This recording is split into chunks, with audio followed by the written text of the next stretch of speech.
the thing that's driving Bitcoin at the moment, like other examples of bubbles, is a story. And it's the quality of the story that's attracting all this interest.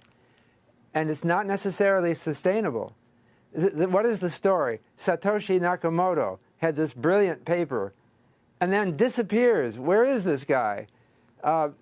Then we have a new form of money that replaces all the, sounds extremely revolutionary, and involves a very clever use of cryptography that you can spend all afternoon trying to figure out, maybe more than that.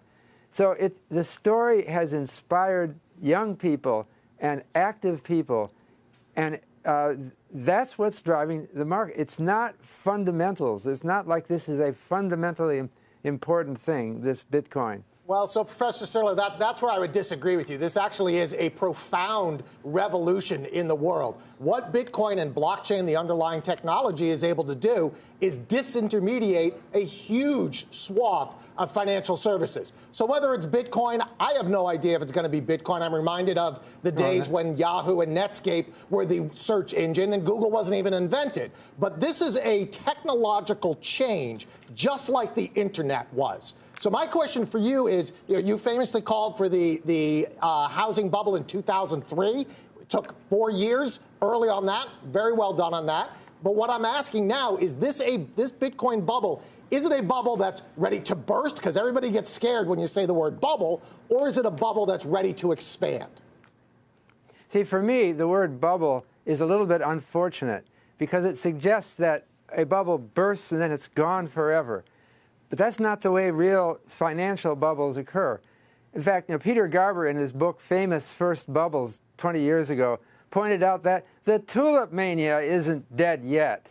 They keep coming up, these prices of flowers at the flowers exchanges. So I don't mean to say that we're going to see a burst in Bitcoin tomorrow and it will be gone forever. We did see a burst in 2013, by the way. It could happen again, and then it could take off again. So, and I also don't mean to demean the innovation in technology. In fact, I've been interested for years in financial innovation.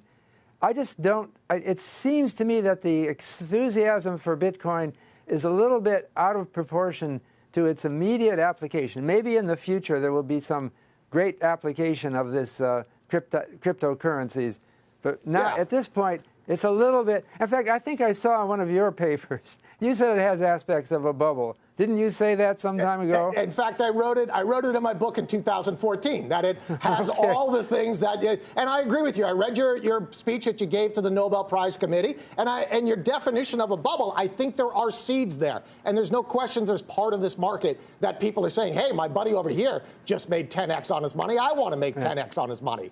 But I guess when I look at it and I say, let's look at the ecosystem as a whole, and it's about $150 billion in market cap or value at this point in time.